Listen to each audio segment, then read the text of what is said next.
Well, this is the latest episode of Spilled Ink. This is a first in a few ways because this is the first time I'm interviewing somebody that I haven't known for at least a decade. I think it's always fun to, especially when you're starting something, get comfortable with people you know. Really excited to have Sam Brown here. She is the Associate Director for Coaching Initiatives and Strategies in the Center for Leadership and Athletics at the University of Washington. Did I get that right? You got it. Yeah, that's cool. Yep. Awesome. I'm hmm really excited to have Sam here. When I started this podcast, I wanted to make sure that I included some resources for parents, coaches, kids on things that they can do mental health wise. And I think w specifically in just seeing the pressure that are on kids these days, particularly at the high school level, if they want to play in college with potential NIL stuff. Everything revolves around the money, and I think that sort of trickles down to kids. So where I would like to start is, where do you see how do you see the landscape for mental health around kids these days? I don't, we'll start off with some reality, like some real facts are necessary to have this conversation.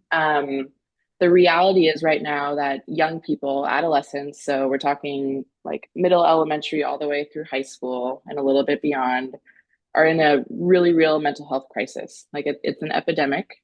They're experiencing rates of anxiety, depression, and suicidality at um, incredibly higher rates than ever seen before. Any previous generation almost doubled than what they've seen before. Those numbers are existing for a couple different reasons. One is that the generation we're talking about, Gen Z, are a really cool group of kids. Like they're also very unique compared to generations before them. But one thing that they do a little differently is they share. They're willing to talk. They trust information and, for the most part, adults who are educating them about things. So they are more willing to talk about how they're feeling, which leads to some of those numbers being higher. But the biggest thing is that they have access to news and global information in a way that generations before them never had. And that's our beautiful little cell phones that live in our pockets, our computers that live in our pockets, right? So they're getting to see what is right now like distressing world news 24/7. And they're seeing it in a way that we never had access to before. They get to see videos of it, they hear audio of it. It's inundated in everything that they're doing if they are on a screen of some kind. And the biggest problem with that, why we're seeing their mental health being impacted so much, is that their brains haven't developed in a way that can process that information and not have it just totally push them sideways. Mhm. So, like, right, we're adults. I'm not feeling great either when I look at my phone and like look at the news, but my brain has developed, the most important part of my brain has developed so that I can process that information, take a deep breath, go do some self-care tools and hopefully rebound. And young people we know are all over the spectrum in terms of cognitive development, but for the most part, till you're 24, 25, 26, you don't complete developing to be able to use those skills to process this potentially distressing information. So both in that they're willing to talk more about it and kind of like report the data that we're seeing, but also they have access to a tool that we just never really had before. Mhm. So it's not feeling very good out there right now in general for this generation, Mhm. for the most part. Yeah. So it's not feeling great, and then you layer on top of that, specific to what we're talking about here in sports, Yeah. the the pressure. Uh, I think when I was growing up, I could go play basketball all day, and it's just fun. Like, I'm hanging Right. out with my friends, the rec league team. I mean, there was pressure, right? Like I'm competitive. I wanted to win, Yeah. and my game results are not on Game Changer 5 minutes after the game is over. I think, that was the thing. My son is 7 Yep. and he played in a soccer league. And at the start of the year, we were still under the impression that we're not keeping score, right? Then automatically the scores are on Game Changer and these kids know they're like, oh, we are losing 10-1, or Yes. we won 5 to right. And for our team, it was a bit of a struggle early on in the year. And I even at 7 now can see, oh, there's too much, from my opinion, there's too much information for them.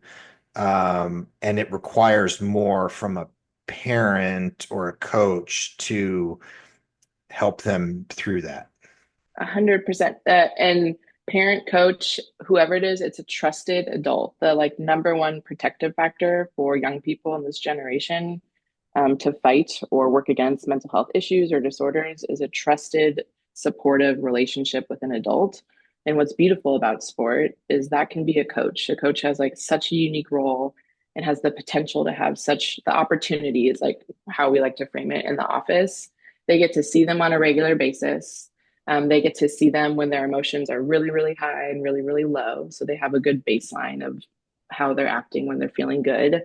So they have like potential indicators to support when something might be going on.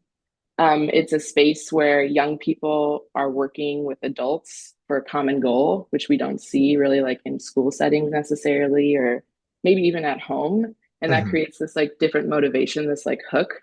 So when kids are in sport, like you have them, they're fully engaged. And so the potential positive impact that can come from a coach who like cares for that and sees that as an opportunity and nurtures that is just exponentially positively influential for kiddos who get to be coached by coaches like that. But we know only like 25% of coaches are trained in how to work with young people. And so Mhm. that leaves a whole bunch of coaches and unfortunately a whole bunch of kiddos being coached by those coaches who aren't being cared for necessarily in that way, who don't have this knowledge that they shouldn't be treated like mini adults because their brains haven't developed. So maybe those really perform at all costs pressures in a sports setting aren't appropriate for a 7, 8, I would say even up to like 18-year-old, honestly, Mhm. even at the most competitive high school levels. So yeah, there is a very unique setting of sport. There's inherent pressure and intensity that comes with it. So it can that can be a really big risk factor or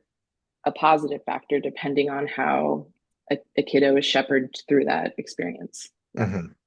Yeah.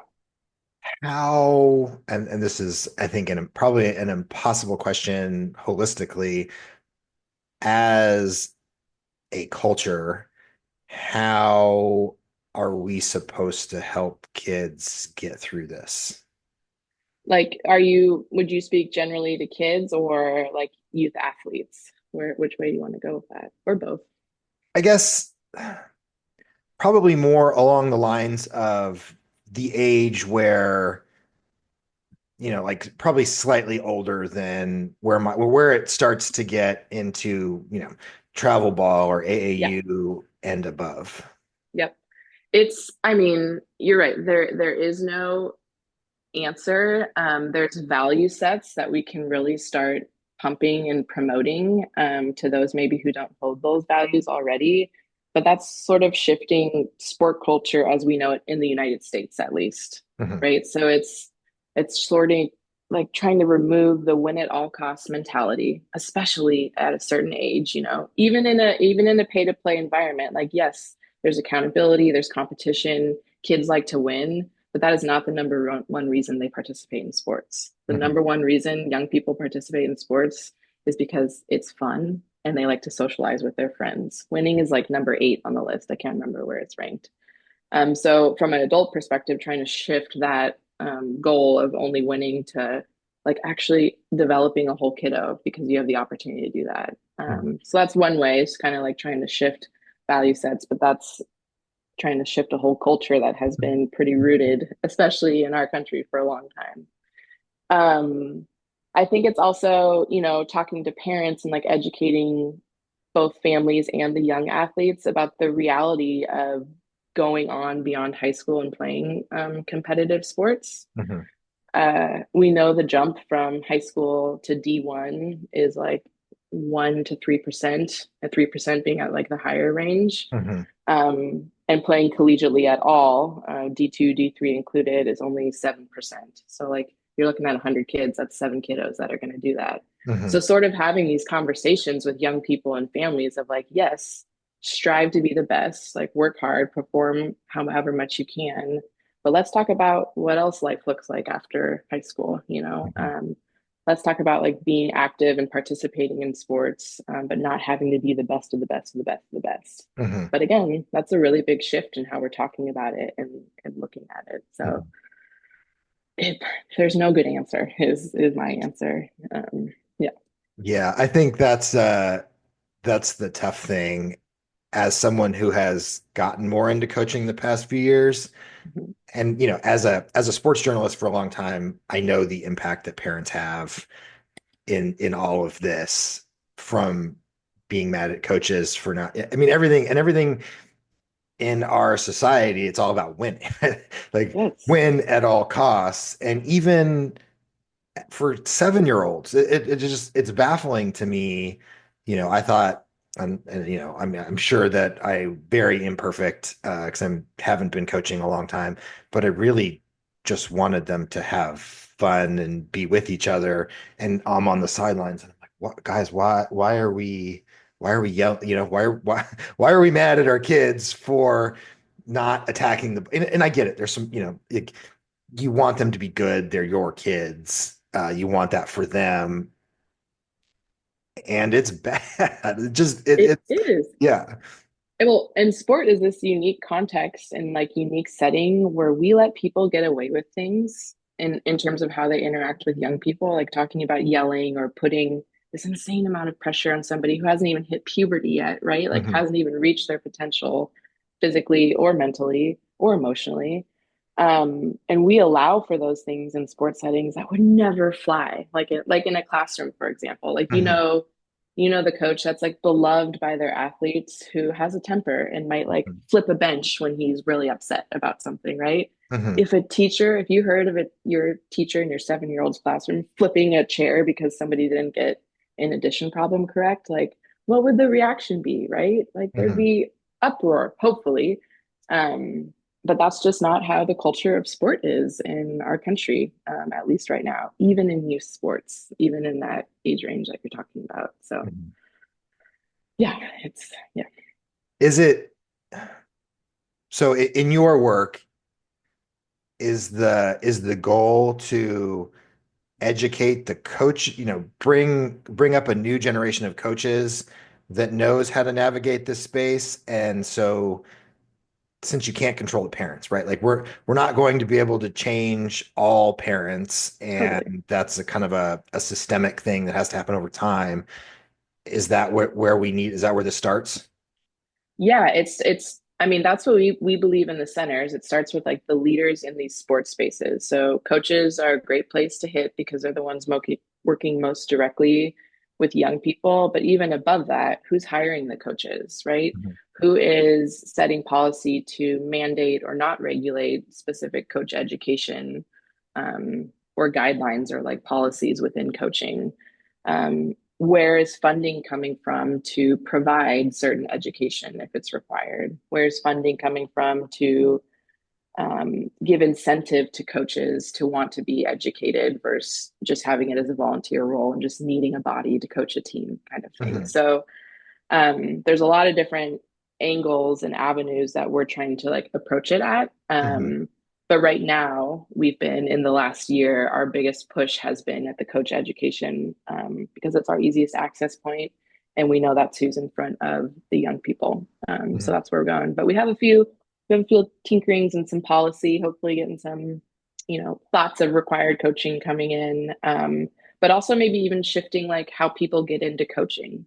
Like right now, for the most part, it's who you know. Mhm. And how you coach, for the most part, is how you were coached as a young person. So Mhm. what we're trying to do is we're trying to get in front of those young coaches while they're still new and trying to let them know, like, hey, maybe it was a little toxic how you were coached before. Like maybe we could shift this. Here's some data to show you like what Mhm. this does. And that coaching in this way, like this holistic way, it doesn't mean you're going to miss out on high performances and wins because we know when young people feel good and they feel safe, they're going to perform better. So Mhm. like, if you like to win, like that's how we hook some of these coaches who have been around for 20, 30 years. Hey, Mhm. you like to win? Yeah. You like to take care of the kiddos on your team? Yeah. Okay. Well, here's how you can do both. Like Hmm. shifting, just shifting all the perspective that we've learned for so long. Not happening overnight, obviously. But Hmm. yeah, those are kind of our avenues right now of trying to, I don't know, help solve this opportunity that we have. Hmm. Mhm. What is you mentioned something that really stuck out to me, that there is data that you can provide coaches that shows the way that we did this in the past does not work. And I'm really curious about that because I know what it's like to be screamed at by a coach. I also have seen coaches, I think, evolve over the years. Some of Mhm. these people I've known for, 10, 20 years. Uh, so what does the data suggest about, that impact? It really does. It more so leans to what I was just speaking on, is that the more that we can create emotionally safe spaces, and so even that moniker for it, right, can shut a lot of people off. Like you hear the word emotional safety, and people are going to shut their ears down if they're a really competitive person and want to win. But that's the biggest like data point that we can lean on, is that we know when young people are being recognized for their efforts and not just wins, when they're being cared for in a way where they are trusting the coach. They're trusting that if they fail, they're not going to get just totally torn apart. They're going to get an opportunity to try again, be motivated even to try again. If that space can be created where they can show up as themselves, Mhm. um, and show up to be able to just play and enjoy that, but also be attended to as not just a player. So, like, really for coaches to be able to separate identities, like it's not just a player you have. That person, that young person has lived a whole day before they've come to see you. Like they're Mhm. dealing with a whole swirling of a world around the 2 hours you get to see them every day. And we know that if coaches can acknowledge that and like let young people know, and young people see that their coaches know that, they're going to feel good and they're going to perform better. It's just Mhm. like it's a trickle up effect, really. It's like how Mhm. we look at it. Yeah. So yeah. It's really interesting to hear you say that. And there's a story that I tell people about my own experience. I was a high school basketball player at Steilacoom High Hmm. School. Okay. And Silly. Okay. yeah, yeah. And there was we had a very, I think he's in the Coaching Hall of Fame, basketball coach, won a lot of games, went to state all the time. And I have to preface this by saying, I love him. Like, yeah, I think I'm not saying this as a dig at all. Uh, however, I was, probably the sixth or seventh man, and so I would go in, and when I would get pulled from the game, there was a group of kids 1 year older than me that would sit right behind the bench where I was because they knew that the coach was going to come and start screaming at me, and they thought it was hilarious. And, and I think because I played football, in his mind, I could take it, right? I would get the frustration for everyone else because I was, the guy that he thought could take it, right? And I guess I probably put that out there. Instead, though, I would kind of shrink. And by my senior year during practice, he would send me over with like the second team to run the practice, right? Like I would run all the plays and do all the things. And I'm like, wow, you trust me enough to coach my peers, but I can't, like, you don't trust me to go in the game and, Yeah. not, or, regardless, I'm going to hear about it afterward. And I don't want that. Like, even today, that impact it has an impact on my mental health, right? Totally. And I don't want that for kids. Yes. Yes. And that coach got you, he got you good because again, sports the hook. So you're there. Um, you're at a period of time where you're like developing your identity. So you care about what your peers think about you, your teammates. Like you're on the stage when you're an athlete. People are watching you. You care about what your coach thinks about you because you want to play, right? You want to impress them, you want to keep progressing and getting better. You're potentially afraid of the outcome depending on how that culture has been set up. And so that's going to stick with you developmentally with this adult that you're supposed to be able to trust. And that, as we know, how manipulative relationships can get, that doesn't mean you don't love the person. That's part Mhm. of like sometimes that whole relationship dynamic. Um, and so we see coaches who don't even know that they're having the negative impact that they're having on young people because they've never been told otherwise, right? Mhm. Because they're potentially getting all the wins. And so for them, hey, I'm a good coach. Like I keep getting the job, I keep getting the ask to come back every year because I'm getting these wins. Um, but not often, sometimes the thought doesn't go all the way down to how did I just impact that kid's day, that Mhm. his year, his life, right? Mhm. So yeah, young people are just such a hot mess. They're so vulnerable, emotionally, like routines that are set up for them.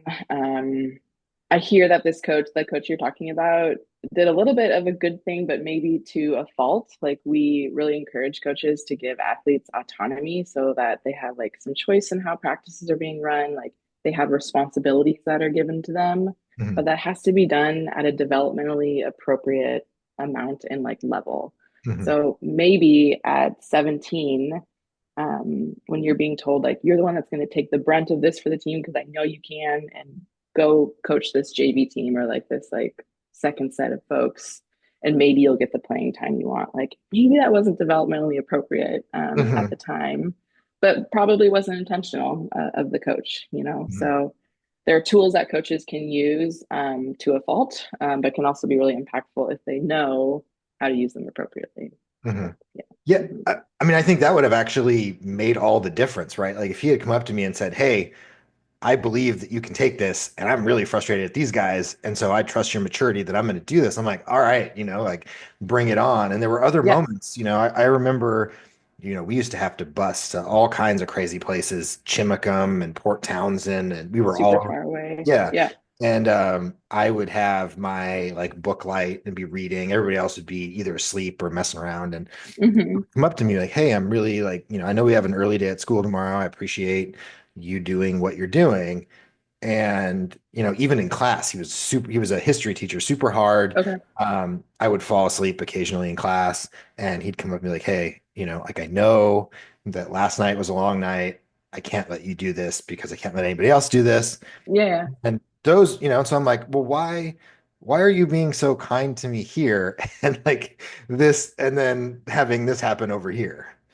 The settings are different. The things that we allow to be normal or to not question in sports settings are things that just absolutely wouldn't fly. And the example I gave was in a classroom, and that's it playing out right there, right? Mhm.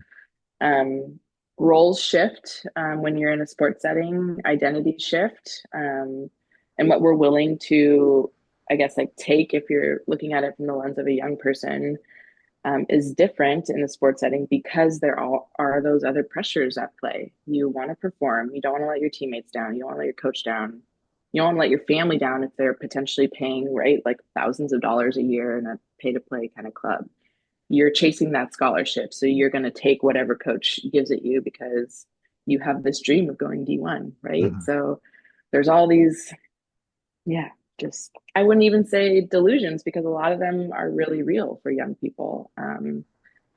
But the data doesn't always support that. That's the route that's going to happen, and so providing alternatives for young people to be thinking about, helping them untwine their identity from just being an athlete is really important, and then how coaches show up as coaches or whatever trusted adult is in that young person's life shows up for them around the context of sport is really really important, but Mhm. coaches really have like the biggest opportunity there to make the difference. What's interesting about that, and I'm curious if you're seeing the same thing. So I covered high school sports around here Yeah. more than a decade ago, and was very plugged into the community. And the coaches that I knew that I would say were the most, would yell the most, would have some of these are now like they're still demanding, they still expect things from their players, but it's a little bit like it's noticeably different, right? Hmm.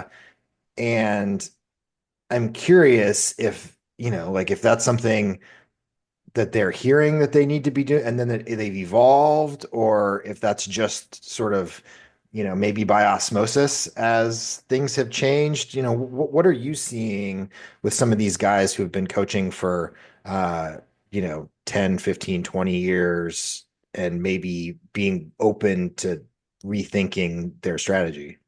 Yeah, I would say it's a yes and it's like a little bit of what you've said and a few other things. One that like really pops out for us and like comes to mind is that everybody we know now we're in a generation where, again, especially in sport, you're on display, like you're being watched. Nobody wants to be filmed and be like the over emotional coach who's just acting a fool on the sideline or on the court. We know liability is like a much bigger thing these days. So how much parents and families and schools get involved. So I think, how some coaches carried themselves in the past just like absolutely can't fly today, like in today's Mhm. society. Um, and I think the hopeful part of me would say that there is a shift happening both in generation of coaches coming up, so that are influencing the longstanding coaches that have been around, but also the young people that they're serving. This is a totally different generation of athletes that are popping up for these coaches than ever before, just in terms of how they identify. Like this Gen Z is the most diverse generation than ever before them in terms of sexual orientation, just natural identity, gender identity. They are way more inclusive of their peers than they ever have been before. So I think just like the culture has shifted a little bit in the population that those older coaches are working with.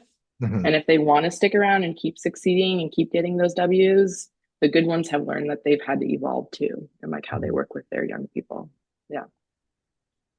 That's really, I think you make a really good point there, and it leads me into something else that's that I'm curious about, because while I spend a lot of time in the athletic side of things with kids, I don't get, on sort of their day to day in Yeah. this Gen Z, more inclusive identity and things like that. And it's the dichotomy between these kids who are in some ways becoming the best of us, right? Like have the opportunity to be, where society is currently the worst of us. Yes, yes. um, how is the inclusivity going to win? Like, like is that do Oh we my have reason gosh. do we have reason to That be is positive? absolutely, that's our hope. I mean, like, not to be dismal or morbid, right? But like, generations keep coming up because our older generations are slowly going away, and I think we're seeing that happen. We're going to see it happen in the next like 10 to 15 years dramatically. Like, I'm very hopeful of a shift. We develop coach education in our office, and we pilot it multiple times before we get to a final product, and we take coach demographics of who's piloting our work and the younger coaches. And when we say younger, I think our marker is like maybe 37 and below. I think is kind of just like how we look at like older and younger generation of coaches. And for example, like we have a course on mental health, and the younger generation, all of their reports back were, this isn't very new information for me, but it was such a great refresher. And I'm so excited to implement this into my work. What we saw in our older generation of coaches is they're like, wow, didn't know this data existed. Like, totally baffled, jaws on the floor. Like, I really got to rethink like what I'm doing, Mhm. sort of thing. So I'm hopeful that the shift is positive and progressive. We see that even right at like the next level up, like who's hiring the coaches, at least in the school setting, athletic directors, such a high turnover rate. It's a really difficult job. But we're getting younger and younger people in those roles who also have been exposed to this like youth development kind of education. So I'm hopeful. I think the generations of young people are going to keep getting better, hopefully, in that kind of like thinking and sort of culture and value shift. So And again, if the adults who are with the kids aren't letting the kids lead in a little bit, like what are we doing here, right? Mhm. We're not adults trying to implement what's happening in young people spaces, especially in sports. So Mhm. I have faith, man. Like I gotta have faith, or else like I don't know what I'm doing. Yeah. I'm so like, I'm so thankful to hear that, especially this week as in what's happened the last 2 weeks. And, I've just had this, I'm like, oh, there's a generation of people that are trying to hang on to something because they don't understand what's happening. And man, it is sad to see that there's just going to be more pressure on these kids societally as they try to, gender fluidity and, Right. um, like, and I just don't understand why we can't just let people be people and be who they are. And I think that's the hardest thing, is that I've thought in my own experience is like, oh, people have tried to make me a certain, like put me in a certain place. And that's not really me. And it took years or has taken, it's still a journey. It's taken years of therapy and, Yes. to sort of undo some of this stuff. And I just want things to be easier or not easier, but I want them to feel as free to be who they are. And I think that the hard thing is that it's only going to get harder until it gets better. I agree. I think there's going to be like we're going to have to hang on here like for a little bit. One thing I'll say that we're hearing when we do coach trainings is right, like I present that data, like I present like actual numbers of what the status of mental health is for adolescents. And then I link it to cell phone usage, right? Or like their access to cell phones and lack of development to process it. And what's cool is for a lot of schools, they're almost in year two now of a no cell phone policy on school Mhm. campus. And then we see athletic departments adopting the same thing. So coaches have the ability, right, to say, like, no phones at practice. Like, we're traveling together on the bus, put your phones away.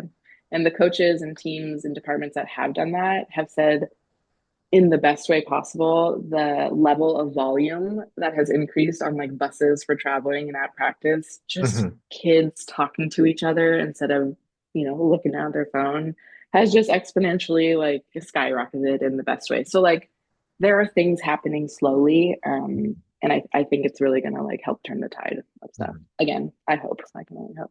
Yeah. As someone who uses social media every day, it's a weird thing, Yep. kind of wishing it would go away. And at the same Yeah. time, the one thing I have noticed, and I don't want to, I'm curious to hear your thoughts because I don't want to just assume that this is the case, but I have seen a lot more than ever in the past, kids actually being supportive of one another on social media as opposed to, like saying all the negative stuff that maybe was more prevalent in years past. Totally. And I think that's the nature of social media has changed. Like the amount in which they use it, it's now a tool of how they communicate, especially post COVID, when these young people were so isolated, like that was their communication tool. And I think before when it was like novel, like maybe for like our generation and stuff, it was being utilized in a way that was to create like attention, maybe like negative attention. And I think that's just totally shifted it. It's a different tool now, and young people are the best at it because they're on it all the time. Mhm. And it's a little bit of that generational shift is we just have like more inclusive, well thought, and diverse young people who are using social media tools now. So that doesn't mean to say that like icky stuff isn't still out there and isn't still going to be out there, but the way that it's I was going to say weaponized, but it's not being weaponized all the time. The way that it's used is Mhm. just different, and it's at the hands of different young people now. Thank God. And I Yeah. know that, there are those policies where there, no phones. Do you Hmm. do you see our kids choosing themselves to be less plugged in, or is that no? I don't think so yet. I don't think that's caught yet. Maybe it won't ever because it's such a vital part of their life and like their social life. But I think in certain settings and like, everything in moderation, right? Like no knocks to anybody who does use social media every day for like work or access to communicate to people. It's just how we're using it. And like sport and sport environments should not be a place where kids are plugged into their phone, right? Like Mhm. again, we know they go there to have fun and socialize. That's where we develop some of our like longest life friends. And you and I were probably able to do that because we didn't have phones that we were looking at the whole time. So Mhm. the more we can keep those spaces like what they should be is the goal. Yes, I mean Mhm. it's a crazy thing. I remember vividly. I was living in Florida, and this is probably in the, we're probably already in the 2010s, right? And I Yep. was like, I'm never using Twitter, and I'm like, I'm not using Facebook. Like, who cares? And then someone set up a Facebook page for me, and then my first day at the Seattle Times, like, you have to have a Twitter account. The next thing you know, they're Mhm. we're into it. It's a slippery slope, man. Yeah. Yeah. Yeah. Yeah. For sure. Yeah. Well, I appreciate Yeah. this. Appreciate all the time. Yeah. Are there, if people want resources, where Yep. could they go? Yep. In terms of, coaches maybe, or even parents, we've done parent presentations or trainings sort of in the same way we utilize coaches. On our UW-CLA website, we have like a whole menu of the trainings that we do provide, Mhm. and they all touch on what we've talked about today. Like, yeah, there's a mental health specific one, but we have ones around like culture, and this idea of like shifting the culture of sport and how that happens. So those live on our website. And then what I always say to coaches is like, know your resources in terms of mental health support, because it's not if, but it's when you're going to Mhm. have an athlete, no matter how long you're coaching, that's going to have a mental health issue, whether it's a Mhm. crisis or a challenge. And because you might be the most trusted person in that kiddo's life, they might come to you first. That doesn't mean that you're the doctor who diagnoses them and has to carry all the burden, but knowing your resources is like so powerful. So if you're working for a school, who do you call? If you work in the community, what crisis lines do you know? Like what resources can you send home, sort of thing. So it's doing a little bit of homework, right? But we know that too. It's like to be the best coach, you got to do a little bit more because there's not really a minimum requirement right now. So Mhm. yeah, yeah. Well, you're doing, in my mind, you're doing heroic work. Mm, I appreciate the time. I now feel much more optimistic about the future, where I think probably coming into this conversation, I was probably a little more on the pessimistic side, maybe more circumstantially than anything else. So, um, totally. I appreciate the time and thanks for Yeah. joining me. Same here. Thank you, Mason. I really appreciate it.